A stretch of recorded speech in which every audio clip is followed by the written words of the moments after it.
Hello and welcome you all dear students. Mensuration पे ये हमारा फोर्थ वीडियो लेक्चर है। आज का टॉपिक है स्फीयर एंड हेमिस्फीयर।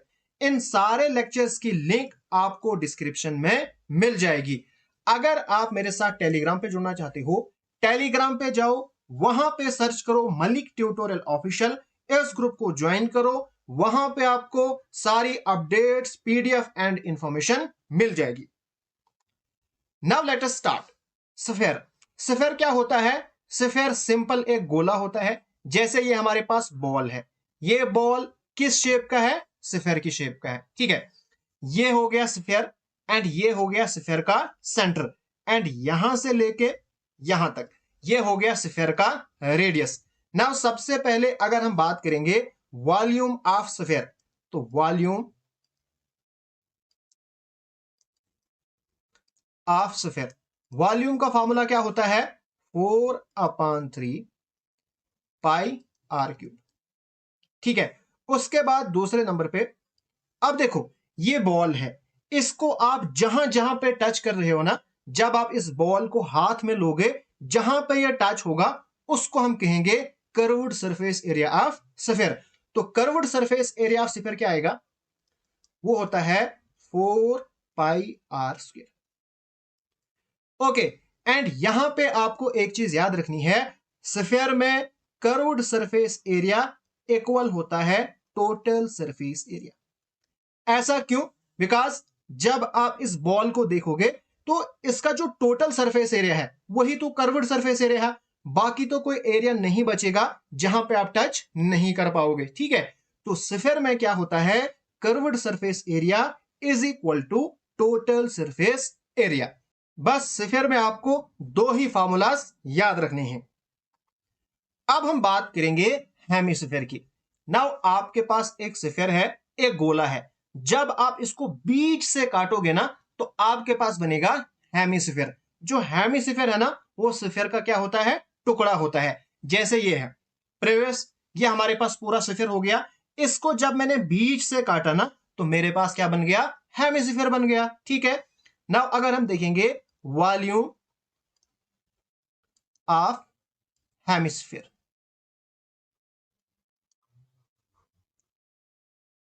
तो हेमिस्फीयर का वॉल्यूम क्या होता है? 2/3 पाई आर क्यूब।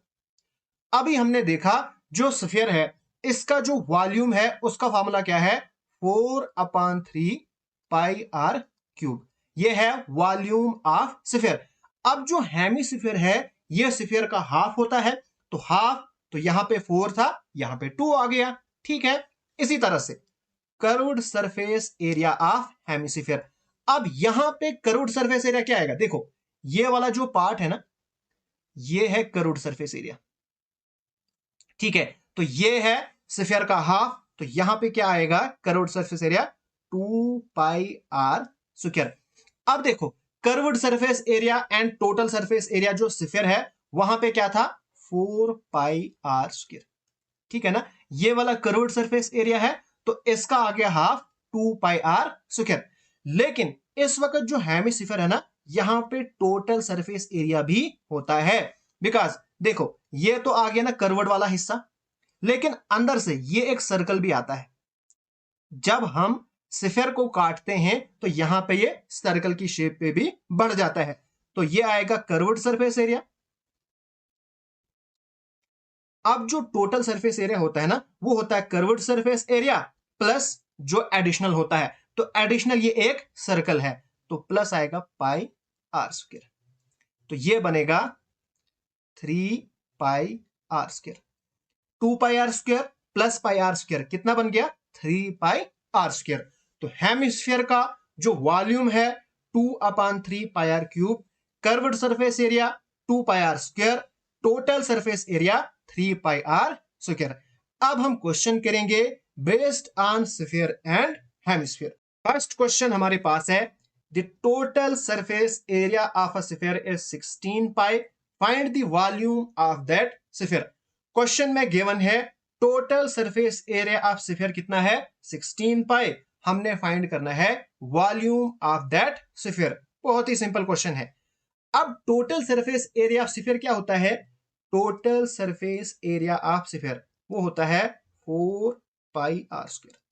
ठीक है, यहां पे गिवन है टोटल सरफेस एरिया किसके बराबर है, 16 पाई के बराबर। इसका मतलब ये किसके बराबर होगा, यानी 4 पाई आर स्क्वायर ये बराबर होगा 16 पाई के। ओके, अब देखो यहां पे 4 पाई है, इसको मैं राइट साइड में लूंगा, यहां पे ये मल्टीप्लाई में है, इधर जाके डिवाइड में बनेगा, यानी r square is equal to 16 pi upon 4 pi. ठीक है, ये और ये कैंसिल हो गया, 4 1 जा 4, 4 4 जा 16, तो आर स्क्वायर आ गया 4। यहां पे स्क्वायर है, ये जब राइट साइड में जाएगा वहां पे रूट बनेगा, तो r is equal to under root 4। 4 का रूट होता है 2, यानी रेडियस आपके पास कितना आ गया, 2 आ गया। अब आप आराम से वॉल्यूम फाइंड कर सकते हो। ठीक है, तो वॉल्यूम का फॉर्मूला क्या होता है, 4/3 पाई आर क्यूब, 4/3 पाई, क्योंकि पाई ऐसे ही है इसलिए वैल्यू डालने की जरूरत नहीं है, n2 आर क्यूब, आर मतलब 2, 2 का क्यूब, तो ये हमारे पास कितना बनेगा, 4 पाई n2, 2 का क्यूब कितना होता है, ये होता है 2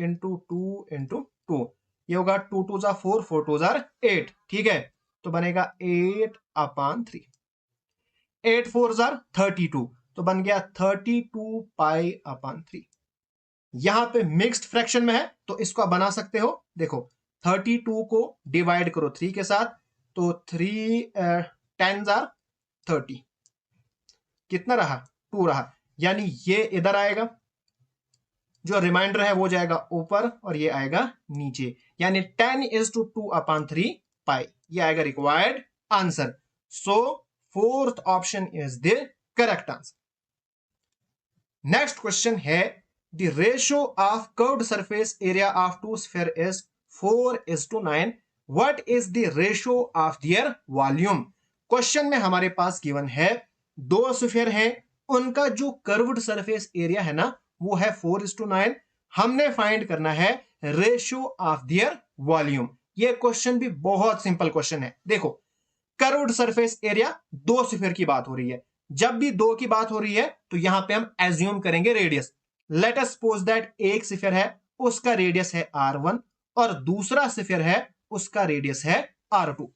अब कर्व्ड सरफेस एरिया का रेशियो, कर्व्ड सरफेस एरिया का फॉर्मूला क्या होता है, 4 पाई आर स्क्वायर। दो स्फीयर हैं तो हम रेडियस अलग अलग लेंगे, यहां पे लूंगा मैं r1 और फिर रेशियो और फिर इस तरह से।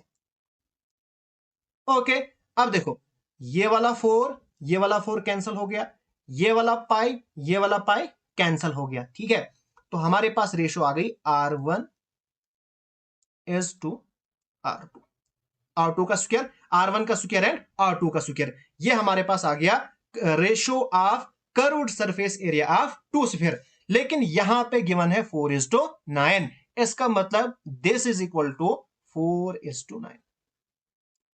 ठीक है, यहां पे ये इसके इक्वल होगा एंड दूसरा दूसरे के इक्वल होगा, तो r1 का स्क्वायर इज इक्वल टू 4। जब स्क्वायर इधर जाएगा तो रूट बनेगा। ठीक है, इसको मैं डायरेक्ट करूंगा यहां पे, तो 4 का रूट होता है 2, यानी यानी r1 हमारे पास आ गया 2। इसी तरह से r2 का स्क्वायर इज इक्वल टू आएगा 9, ये जब इधर जाएगा बनेगा रूट, तो r2 इज इक्वल टू √9, तो 9 का रूट होता है 3, तो r1 आ गया 2 एंड r2 आ गया 3। अब हमने क्या करनी है, ratio of their volume, volume की रेशियो फाइंड करनी है, सिंपल है। तो वॉल्यूम का फॉर्मूला क्या है, 4/3 पाई आर क्यूब। अब यहां पे दो स्फीयर हैं तो r1 लिखूंगा, फिर रेशियो 4/3 पाई आर क्यूब और यहां पे लिखूंगा r2। 4/3 कैंसल, पाई और पाई कैंसल। अब यहां पे r कैंसल क्यों नहीं कर रहा हूं मैं, बिकॉज r क्या है, डिफरेंट है। ठीक है, अब r1 का क्यूब, r1 हमारे पास 2 है तो आएगा 2 का क्यूब, रेशियो r2 3 है तो 3 का क्यूब। ठीक है, 2 का क्यूब कितना होता है 8 और इसका हो गया 27। तो 8:27 आएगा required answer. So third option is the correct answer. Next question है what is the half of the total surface area of the sphere whose radius is 28 centimetre. यह क्वेश्चन भी सिंपल है। यहां पे हमने क्या फाइंड करना है, जो टोटल सरफेस एरिया है ना स्फीयर का, उसका हमने हाफ फाइंड करना है। ओके, जरा मुझे बताओ total surface area of sphere क्या है। Total surface area of sphere है 4πr²। अब इसका हमने हाफ फाइंड करना है, यानी अपॉन 2। 2 1 जा 2, 2 2 जा 4, यानी हमने फाइंड करना है 2πr²। ठीक है, तो वैल्यू पुट करो 2 इंटू 22/7 इंटू आर, रेडियस है 28, तो मैं लिखूंगा 28 मल्टीप्लाई बाई 28, क्योंकि स्क्वायर का मतलब है 2 बार मल्टीप्लाई। ठीक है, तो 7 1 जार 7, 7 4 जार 28, आपके पास बन गया 44। इसको मल्टीप्लाई करो 44 इंटू 4 इंटू 28। ठीक है, इसको आप मल्टीप्लाई करो, या आप यूनिट डिजिट से भी कर सकते हो। ठीक है, जरा ट्राई करो, देखो यूनिट डिजिट पे क्या आ सकता है, 8 4 जार 32, तो यूनिट डिजिट पे 2 आ गया, फिर यहां पे 4, 4 2 जार 8, यानी जो भी आंसर आएगा उसके यूनिट प्लेस पे 8 होगा। तो चेक करो, हाँ यहां पे एक ही जगह यूनिट प्लेस पे 8 है, यानी first option is the correct answer. ठीक है, next question, find the total surface area of hemisphere whose radius is 27 centimetre. और यहां पे आपने पाई की वैल्यू 3.14 इस्तेमाल करनी है। देखो total surface area of hemisphere क्या फॉर्मूला होता है, total surface area of hemisphere, वो हमारे पास फॉर्मूला है 3πr²। बस सिंपल आपको यहां पे वैल्यू पुट करनी है, आर की जगह पे 27 और पाई की जगह पे 3.14 इस्तेमाल करनी है, और जो भी आंसर आएगा ना वो आपने कमेंट करके मुझे बताना है। इस क्वेश्चन को सॉल्व नहीं करूंगा मैं। Next question, the solid sphere and a solid hemisphere have the same total surface area, the ratio of their volume is. Question में हमारे पास गिवन है एक स्फीयर है और दूसरा हेमिस्फीयर है, दोनों का जो टोटल सरफेस एरिया है ना वो बिल्कुल सेम है, यानी इक्वल है। अब हमने यहां पे फाइंड करना है रेशियो ऑफ देयर वॉल्यूम। बहुत ही सिंपल क्वेश्चन है। देखो जो स्फीयर है इसका जो टोटल सरफेस एरिया है उसका फॉर्मूला क्या है 4πr²। ठीक है, उसके बाद जो हेमिस्फीयर है इसका टोटल सरफेस एरिया का फॉर्मूला क्या है 3πr²। अब यहां पे एक स्फीयर है दूसरा हेमिस्फीयर है, यानी रेडियस 2 बनेंगे, इसलिए लूंगा मैं r1। जो स्फीयर का रेडियस है उसको लूंगा मैं r1, और जो हेमिस्फीयर का रेडियस है उसको लूंगा मैं r2। ठीक है, अब क्वेश्चन को सॉल्व करो, ये वाला पाई और ये वाला पाई कैंसिल हो गया, आपके पास बचा 4r1 का square is equal to 3r2 का स्क्वायर। अब देखो इस 4 को इस साइड में शिफ्ट करूंगा, ये अपान में जाएगा, यानी r1 का स्क्वायर इज इक्वल टू 3/4, और जो इधर r2 है इसको मैं पीछे लाऊंगा, ये बनेगा r2 का स्क्वायर। ठीक है, यहां पे भी स्क्वायर है यहां पे भी स्क्वायर है, इसको मैं एक ही स्क्वायर लूंगा, यहां पे कैंसिल मत कर देना स्क्वायर आप, इसको मैं एक ही लिखूंगा। ठीक है, फिर ये स्क्वायर जब इस साइड जाएगा तो क्या बनेगा, रूट बनेगा, यानी r1/r2 इज इक्वल टू √3/√4, यानी अलहदा अलहदा में रूट दूंगा। यहां से मेरे पास आएगा r1 आ गया √3 और r2 आ गया मेरे पास √4। √4 क्या होता है 2, क्योंकि 4 का रूट होता है 2। ठीक है, तो r1 और r2 मेरे पास निकल गया। अब मैं आराम से रेशियो ऑफ वॉल्यूम फाइंड कर सकता हूं। अब देखो जो स्फीयर है उसका जो वॉल्यूम है उसका फॉर्मूला क्या होता है, उसका फॉर्मूला होता है 4/3πr³, और रेशियो मैंने लेनी है हेमिस्फीयर के वॉल्यूम के साथ। तो हेमिस्फीयर का जो वॉल्यूम है उसका फॉर्मूला है 2/3πr³। सिंपल, ये वाला पाई कैंसल, ये 3 कैंसल, 2 1 जार 2, 2 2 जार 4, ठीक है, ये R1 है, ये R2 है, ठीक है। तो मेरे पास बचा 2R1 cube ratio R2 cube, ठीक है। अब वैल्यू पुट करो आप, 2 इंटू R1 का क्यूब यानी √3 का क्यूब इंटू, उसके बाद यहां पे बनेगा R2 है 2, तो 2 का क्यूब, ठीक है। इसको आप सिंप्लीफाई करो, √3 का क्यूब ये किसके इक्वल होता है, ये होता है 3√3। अब ये कैसे होता है यहां पे मैं आपको बताऊंगा। देखो, √3 का क्यूब इसका मतलब है √3 मल्टीप्लाई बाय √3 मल्टीप्लाई बाय √3। यहां पे 2√3 है, इसका मतलब √3 का स्क्वायर है ना, n2 √3। यहां पे स्क्वायर और रूट कैंसिल हो जाएगा तो बनेगा 3√3, इसलिए यहां पे मैंने लिखा था 3√3, और यहां पे 2 भी बाहर से है तो ऐसे आएगा, और 2 का क्यूब होता है 8, 2 1 जार 2, 4 2 जार 8, तो मेरे पास बनेगा 3√3 रेशो 4। तो ये आएगा रिक्वायर्ड आंसर, यानी कि first option is the correct answer. Next question, the radius of a sphere and the base radius of a cone both are equal to 3√2 centimeter if the surface area of sphere is the same as the total surface area of the right circular cone, then what is the height of the cone? Question जब भी आपको exam में आए उसको आपने पूरे अच्छे से पढ़ना है और उसकी जो लैंग्वेज है ना उसको अंडरस्टैंड करना है। क्वेश्चन छोटा हो या बड़ा हो उससे आपने डरना नहीं है। अब यहां पे क्वेश्चन क्या कहता है, radius of sphere and the base radius of cone. सबसे पहले यहां पे हमारे पास दो शक्लें हैं, एक है कोन और दूसरी है स्फीयर, और उन दोनों के जो रेडियस है ना वो इक्वल है 3√2, यानी रेडियस कितना है 3√2 और इसका भी रेडियस है 3√2। ओके, उसके बाद surface area of sphere is same as that of total surface area of right circular cone। उसके बाद जो total surface area of cone है और total surface area of sphere है दोनों क्या है, इक्वल है। अब हमारे पास जो total surface area of cone है उसका फॉर्मूला क्या होता है, pi r into l plus r. यही होता है ना, जहां पे आर रेडियस है और एल हो गई स्लांट हाइट। ओके, और ये किसके इक्वल है, ये इक्वल है सरफेस एरिया ऑफ स्फीयर जो कि होता है 4πr²। ठीक है, अब यहां पे मैं R1 और R2 नहीं लिखूंगा। क्यों नहीं लिखूंगा, बिकॉज यहां पे रेडियस क्या है, सेम है, इसलिए लिखने की जरूरत नहीं है। उसके बाद मैंने क्या करना है, then what is the height of cone, और मुझे यहां से हाइट ऑफ कोन निकालनी है।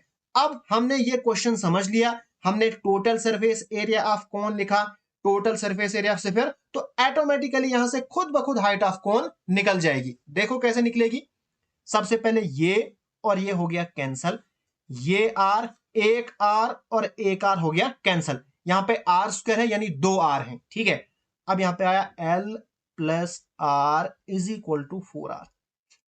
अब देखो, आप ये वाला r और इस r कभी इसको कैंसल मत करना, क्योंकि यहां पे प्लस है। जब मल्टीप्लाई में होता है ना, देखो ये ब्रैकेट तो मल्टीप्लाई ही होता है, वहां पे कैंसल होता है, यहां पे कैंसल मत करना। अब r के पीछे प्लस है, जब ये राइट साइड में जाएगा तो माइनस बनेगा, यानी l that is slant height is equal to 4r minus r, ये आएगा 3r। ओके, स्लांट हाइट कितनी आएगी, 3r। ओके, अब देखो स्लांट हाइट आ गई 3, सॉरी स्लांट हाइट आ गई 3r, रेडियस है r। तो देखो यहां पे हमारे पास पाइथागोरस थ्योरम अप्लाई हो रही है। तो पाइथागोरस थ्योरम क्या कहती है, वो कहती है हाइपोटेन्यूज का square is equal to base का स्क्वायर प्लस परपेंडिकुलर का स्क्वायर। ये आ गया हाइपोटेन्यूज, ये है बेस और ये है परपेंडिकुलर। ठीक है, यानी हमारे पास स्लांट हाइट का square is equal to radius का स्क्वायर प्लस हाइट का स्क्वायर। ठीक है, अब मुझे निकालनी है हाइट, इसलिए रेडियस को मैं इस साइड लूंगा, तो l square minus r square is equal to h square. ठीक है, तो एल हमारे पास 3r है, तो मैं लिखूंगा 3r का whole square minus r square is equal to h square. ठीक है ना। तो मेरे पास क्या बनेगा, 3 का स्क्वायर 9, तो यहां पे मैं लिखूंगा h square is equal to 9r square minus r square. H square is equal to 8r square. अब देखो यहां पे स्क्वायर है, ये जब इधर आएगा तो रूट बनेगा, तो h is equal to under root 8r square. अब जो r के ऊपर रूट है, यानी r वाला जो रूट है, और ये स्क्वायर कैंसिल होगा, लेकिन 8 के ऊपर रूट ऐसे ही रहेगा। ठीक है, तो 8 रूट और r आएगा बाहर से। ठीक है, अब 8 का रूट देखो, 8 को हम ऐसे लिख सकते हैं ना, 2 इंटू 2 इंटू 2, यानी 2 है, जब पेयर बनता है तो उनमें से एक बाहर चला जाता है, तो ये बनेगा 2 रूट 2। तो h is equal to 2 root 2 और r की वैल्यू यहां से डालो आप। r हमारे पास है 3 रूट 2 इंटू 3 रूट 2। ठीक है, 3 2 जार 6, यहां पे भी रूट 2 है, यहां पे भी रूट 2 है, बनेगा रूट 2 का स्क्वायर। ये और ये कैंसल, 6 2 जार 12, तो हाइट हमारे पास आ गई 12 centimetre. Next question, a cube and a sphere have equal surface area, the ratio of their volumes is। हमारे पास क्वेश्चन में गिवन है एक क्यूब है और दूसरी स्फीयर है, और उन दोनों का जो सरफेस एरिया है ना वो है इक्वल। हमने फाइंड करना है रेशियो ऑफ देयर वॉल्यूम्स। सबसे पहले जरा मुझे बताओ, क्यूब का सरफेस एरिया का फॉर्मूला क्या होता है? वो हमारे पास होता है 6a स्क्वायर, यानी 6 साइड का square is equal to surface area of sphere 4 pi r square. ठीक है, तो यहां से हम a और r की वैल्यू निकालेंगे। नाउ 2 2 जा 4 एंड 2 3 जा 6, हमारे पास बना 3a square is equal to 2 pi r square. अब मैं क्या करूंगा, r को इस साइड लूंगा, क्योंकि मुझे a और r की वैल्यू चाहिए।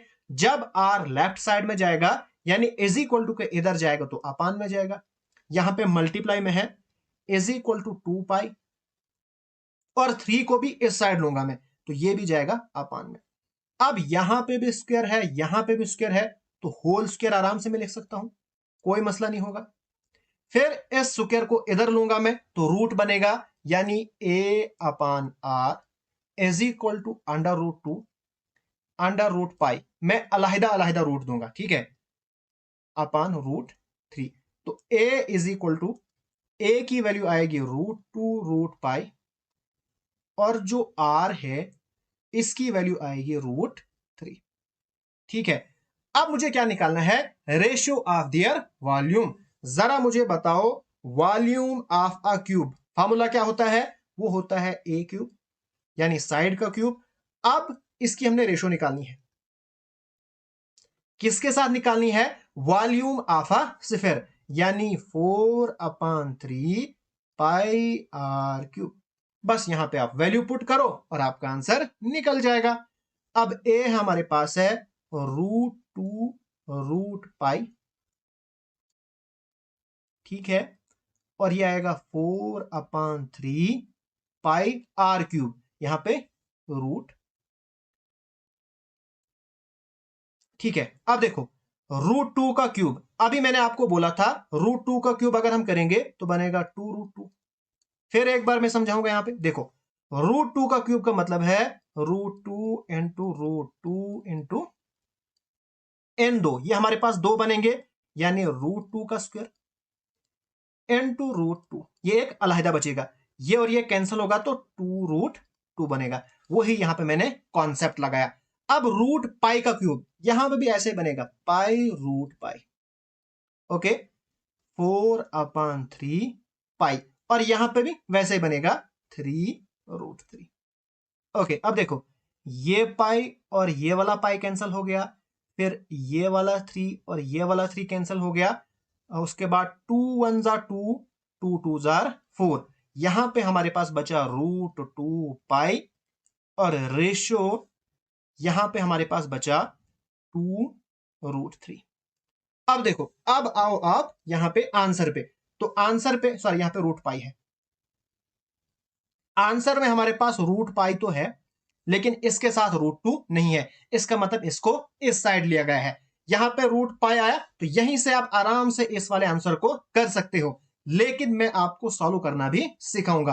कभी कभार सेम भी हो सकता है, जैसे यहां पे ऐसे भी हो सकता है √π और 6, ठीक है। फिर उस केस में आप क्या करोगे, तो आपको मैं यहां पे सॉल्व करना सिखाऊंगा। इस √2 को इधर लो, यहां पे मल्टीप्लाई में है तो इधर जाके डिवाइड में बनेगा, यानी √π रेशो 2 अपॉन √2। अब जो रूट है ना वो अपान में नहीं होना चाहिए, इसलिए हम क्या करते हैं, जो यहां पे है ना इसी से हम मल्टीप्लाई करते हैं, और इसको कहते हैं रैशनलाइजेशन, मल्टीप्लाई भी डिवाइड भी, ठीक है। तो हमारे पास आएगा √π रेशो, देखो √2 और √2 का स्क्वायर बनेगा जैसे यहां पे बना था, फिर बचा था स्क्वायर और रूट कैंसिल होता है तो 2 बचता है। √3 √2 इनको हम मल्टीप्लाई करेंगे, 3 2 6 तो बनेगा 2√6, ये और ये कैंसिल हो गया तो √π रेशो √6, तो ये आ गया रिक्वायर्ड आंसर, यानी second option is the correct answer. यहां पे आप इस क्वेश्चन में यहीं पे आप आराम से बता सकते हो, जैसे √π आया बाकी कहीं पे पाई नहीं था तो आप आराम से बता सकते थे कि इसका जो है second option correct answer. Next question, a large spherical ball of radius 10 centimeter is formed by combining 125 small identical spherical balls. Find the radius of one small spherical ball. बहुत इंपॉर्टेंट क्वेश्चन है।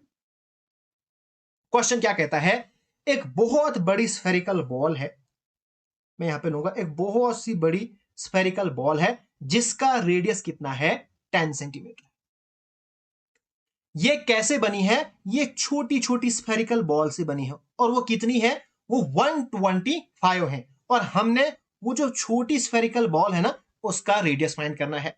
जब भी आपको melt वाले question या combine वाले question, क्योंकि actual में ये भी इसी तरह का होगा, मेल्ट किए होंगे छोटे छोटे बॉल और उससे बनी है बड़ी बॉल।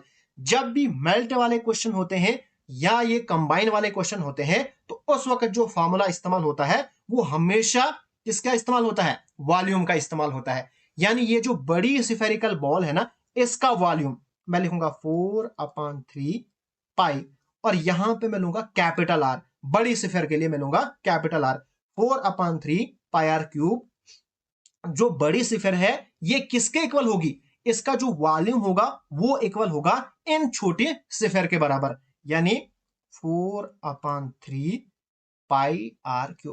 लेकिन ये एक के बराबर नहीं होगा क्योंकि ये सारी 125 स्फेयर मिला के एक बड़ी बनी है, यानी 125 से मल्टीप्लाई करना है। बस इसको आप सॉल्व करो, आपका आंसर निकल जाएगा, ठीक है।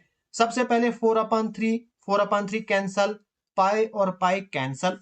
अब जो बड़ा आर है, बड़े स्फेयर का जो रेडियस है वो 10 सेंटीमीटर है, तो 10 का cube is equal to 125 n2 r का क्यूब।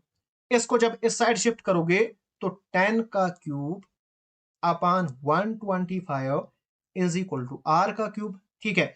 अब 125 किसका क्यूब होता है, ये 25 का होता है, यानी 25 इंटू 5 का होता है, ये 5 इंटू 5 इंटू 5, 5 5 25, 25 5 125, यानी इसको आप आराम से लिख सकते हो 5 का क्यूब,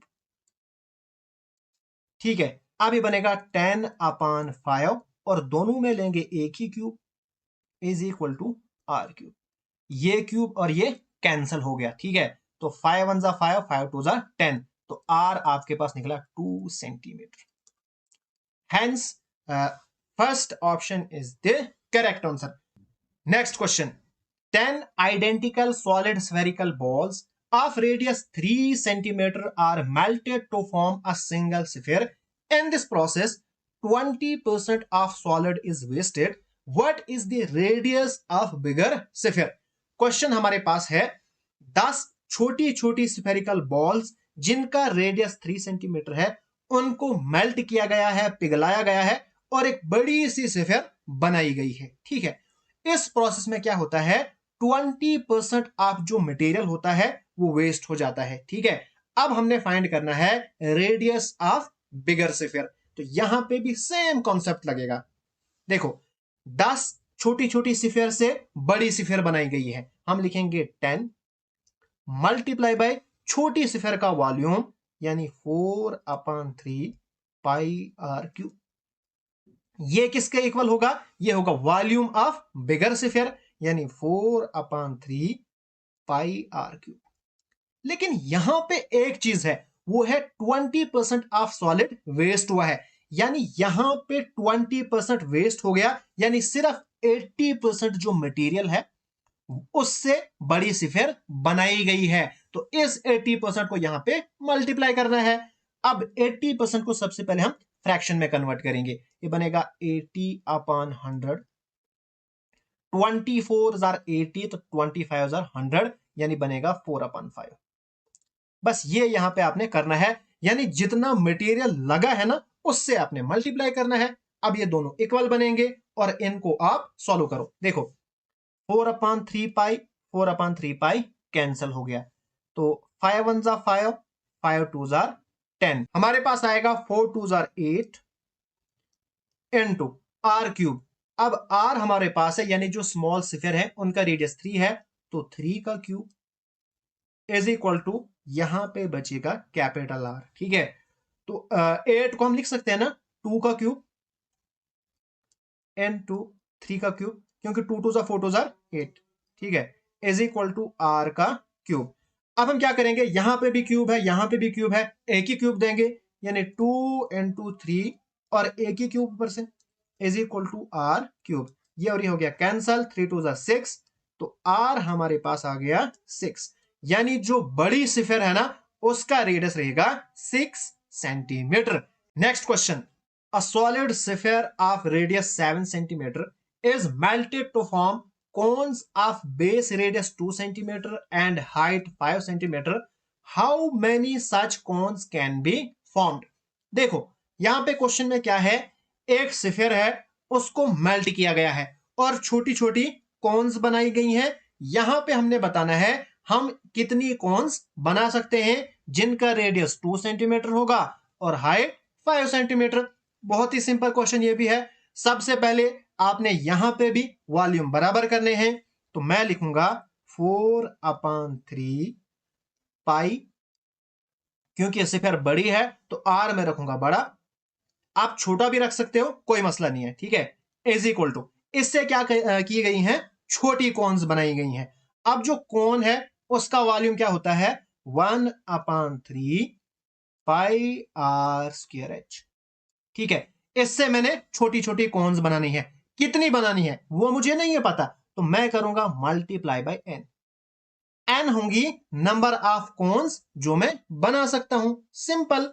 अब देखो यहां पे ये थ्री हो गया कैंसल, पाई और पाई हो गया कैंसल, अब बचा 4 और जो स्फीयर है इसका रेडियस है 7 सेंटीमीटर यानी एन टू 7 का क्यूब इज इक्वल टू, और जो कोन है इसका जो रेडियस है वो है 2, मैं लिखूंगा 2 का स्क्वायर, और h हाइट है 5 इनटू 5 इनटू n। ठीक है, तो 2 2 जार 4, तो बनेगा ये वाला फिर 4 और ये कैंसल हो जाएगा।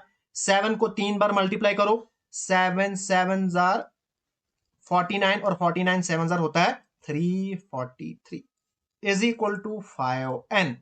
5 इधर आएगा तो डिवाइड में बनेगा, 343 को डिवाइड करो 5 से, फटाफट करो, तो n आपके पास बनेगा 68.6, यानी आपके पास बनेगी 68 कॉन्स और फिर 0.6, तो कंप्लीट कॉन्स कितनी बनेगी, वो बनेगी 68, तो n आएगा 68।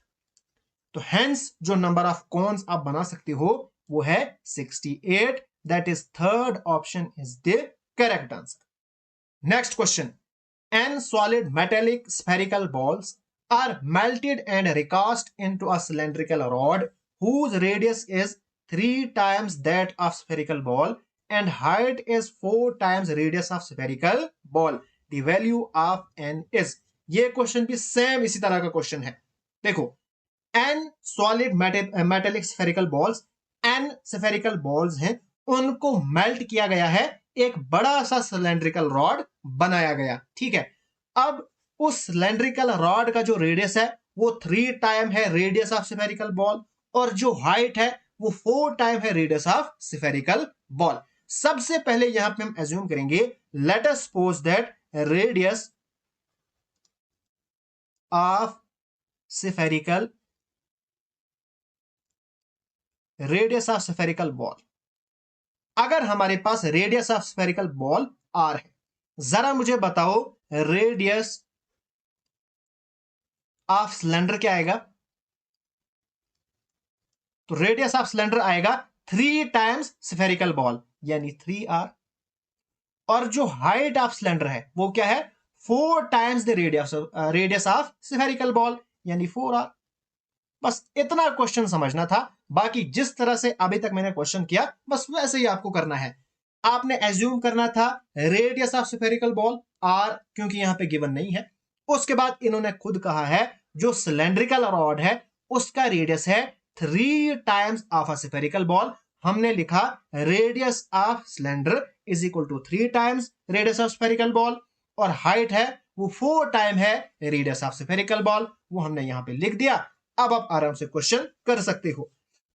यहां पे हमने क्या करनी है, जो n स्फेरिकल बॉल्स हैं उनको मेल्ट किया गया है, यानी n से मल्टीप्लाई और वॉल्यूम। अब आप कहोगे n से आपने क्यों मल्टीप्लाई किया? क्योंकि n स्फेरिकल बॉल्स हैं, ठीक है। तो इससे बनाया गया है एक सिलेंडर, तो सिलेंडर के वॉल्यूम का फॉर्मूला है पाई आर स्क्वायर एच, ठीक है। ये मैं बड़ा आर लिखूंगा कैपिटल, क्योंकि सिलेंडर बड़ा है। तो यहां पे कुछ कैंसिल हो रहा है, हाँ, ये पाई और ये पाई कैंसिल हो गया, तो आपके पास आ गया n into 4/3r² is equal to, जो कैपिटल आर है यानी रेडियस ऑफ सिलेंडर है वो 3r², हाइट है 4r। ये बनेगा हमारे पास, देखो 3 का स्क्वायर कितना बनेगा 9, यहां पे r² है और यहां पे r है, कितना बनेगा r³ बनेगा, r³, और यहां पे 4 है मल्टीप्लाई बाय 4, और यहां पे ऐसे ही रहेगा r³ 4/3 ऐसे ही रहेगा। अब देखो ये वाला और ये कैंसिल हो गया, ये वाला 4 ये वाला 4 कैंसिल, यहां पे लगेगी क्रॉस मल्टीप्लाई, क्योंकि ये अपान में है, इधर जाके मल्टीप्लाई बनेगा, 9 3 27, तो n आएगा 27, यानी आपके पास कितनी स्फेरिकल बॉल्स हैं? 27 स्फेरिकल बॉल्स हैं, ठीक है।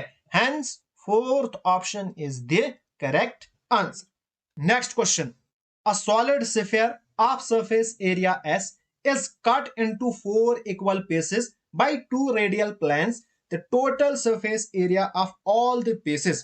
कंसेप्चुअल क्वेश्चन है, सबसे पहले आप कॉन्सेप्ट समझो। ये हमारे पास एक स्फीयर है, जरा मुझे बताओ सरफेस एरिया, जो टोटल सरफेस एरिया है स्फीयर का, उसका फॉर्मूला क्या होता है? तो total surface area of sphere, ये हमारे पास है 4πr²। नाउ अगर हम इस स्फीयर को कट करेंगे, अगर यहां से मैं इसको कट करूंगा, जब यहां से कट करूंगा तो इस नींबू के इस तरह 2 पीसेस बनेंगे, ठीक है। तो इस वक्त हमारे पास टोटल सरफेस एरिया क्या बनेगा? देखो, एक ये वाला सर्कल बढ़ गया और दूसरा ये वाला सर्कल बढ़ गया, तो टोटल इन दोनों का इस वक्त सरफेस एरिया क्या बनेगा?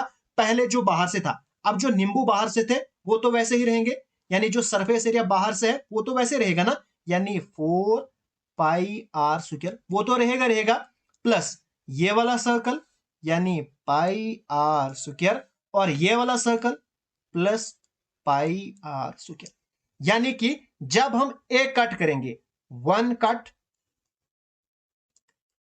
कट से कितने पीसेस बनेंगे? 2 पीसेस बनेंगे। और इस वक्त जो टोटल सरफेस एरिया है वो बनेगा, यहां पे 4πr² है, एक और एक कितने बने टोटल? 6, यानी 6πr², ठीक है। तो यहां पे आपने याद रखना है, जब हम एक स्फीयर को कट करेंगे उस वक्त टोटल सरफेस एरिया क्या बनेगा? 6πr²। उसके बाद यहां पे ये एक हेमिस्फीयर है, इसका बनेगा 3πr², और इसका भी आएगा 3πr², ठीक है। इसी तरह से अगर हम 2 कट लगाएंगे, देखो पहले हम क्या करेंगे, इस नींबू को ऐसे काटेंगे, फिर हम इसको ऐसे काटेंगे। जरा मुझे बताओ कितने पीसेस बनेंगे? 1 2 3 4, 4 पीसेस बनेंगे। यानी जब आप 2 कट लगाओगे तो आपके पास बनेंगे 4 पीसेस। और इस वक्त जो surface area, total surface area है ना, वो 2 और बढ़ेगा।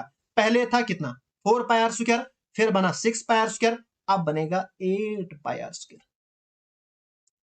ठीक है, तो इस तरह से अगर हम थर्ड कट लगाएंगे तो थर्ड कट से इसका डबल हो जाएंगे पीसेस, यानी 8 पीसेस बनेंगे। और जो सरफेस एरिया है, टोटल सरफेस एरिया है, वो 2 और बढ़ेगा, यानी हो जाएगा 10 पाई r स्क्वायर। तो इस तरह से ये कॉन्सेप्ट है। अब आप आओ क्वेश्चन पे। क्वेश्चन क्या कहता है? आप बताओ टोटल सरफेस एरिया। जब कितने पीसेस हैं? 4 पीसेस हैं। कितने पीसेस हैं? 4 पीसेस हैं। तो 4 पीसेस में टोटल सरफेस एरिया है 8, यानी इधर का क्या हो जाएगा? डबल है ना, इसका डबल है, यानी 2s। इतना बनेगा 2s। Hence first option is the correct answer. ज्यादा इंपॉर्टेंट ये नहीं है, लेकिन आपने याद रखना है। अगर क्वेश्चन इसके रिलेटेड आ गया तो आप आराम से इसका आंसर कर सकते हो। Next question.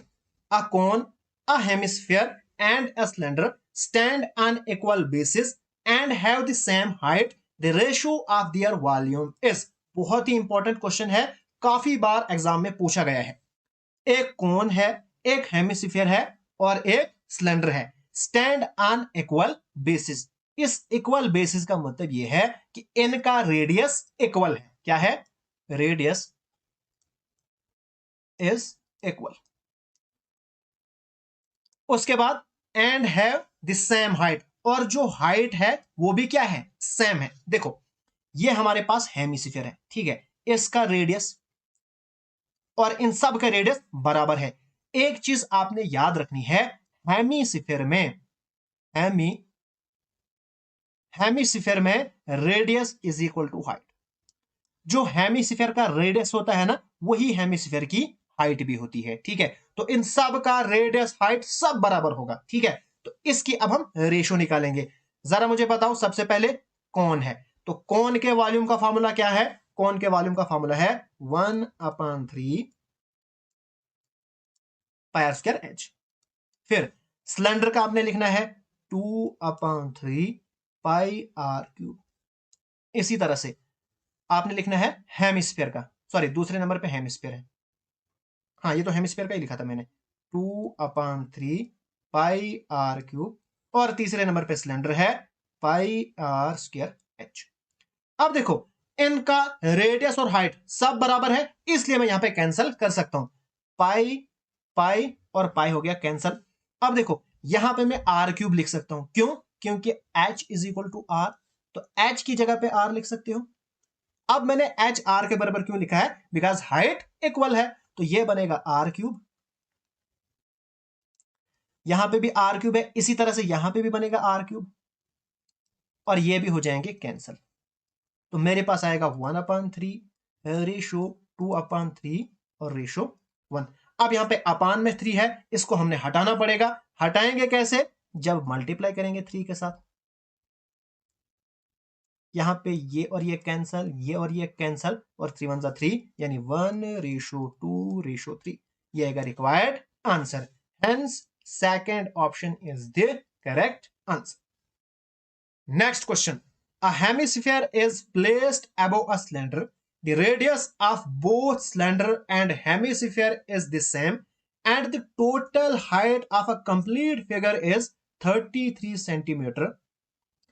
If the height of the cylinder is 12 centimeter, then find the ratio of the curved surface area of the cylinder to the curved surface area of the hemisphere। बहुत ही simple question and बहुत ज्यादा important question. देखो, जो question कहता है उसको मैं यहां पे फिगर में शो करूंगा। एक हेमिस्फीयर है जो कि सिलेंडर के ऊपर है, तो सबसे पहले मैं बनाऊंगा सिलेंडर।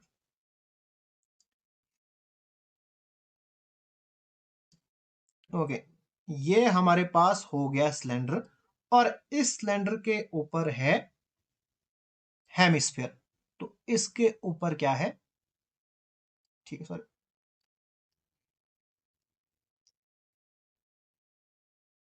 ठीक है, ओके। इसके ऊपर क्या है, सिलेंडर है। और जो टोटल हाइट है ना वो है 33 सेंटीमीटर। टोटल हाइट है 33 सेंटीमीटर। उसके बाद लिखा है radius of both cylinder and hemisphere is same, यानी कि जो हेमिस्फीयर है और सिलेंडर है दोनों का रेडियस क्या है, इक्वल है। अगर इसको मैं लूंगा सिलेंडर ऑफ हेमिस्फीयर और ये आएगा cylinder sorry radius of cylinder और ये है रेडियस ऑफ हेमिस्फीयर, दोनों क्या है, सेम है। उसके बाद हाइट ऑफ सिलेंडर गिवन है 12 सेंटीमीटर। ये है हमारे पास हाइट ऑफ सिलेंडर 12 सेंटीमीटर। देखो ये जो फिगर है ना इसकी टोटल हाइट है 33 सेंटीमीटर। यहां पे जो भी मेरे पास फार्मूलाज होंगे वहां पे मुझे रेडियस चाहिए, तो रेडियस मेरा पहला काम है निकालना। अब ये पूरी जो फिगर है इसकी हाइट है 33 सेंटीमीटर, इसमें जो सिलेंडर की हाइट है वो है 12 सेंटीमीटर।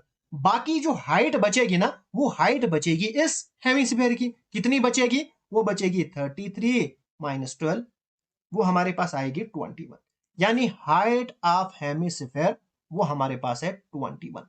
अब मैंने आपको बोला हाइट ऑफ हेमिस्फीयर और रेडियस ऑफ हेमिस्फीयर दोनों इक्वल है, यानी रेडियस भी आएगा 21,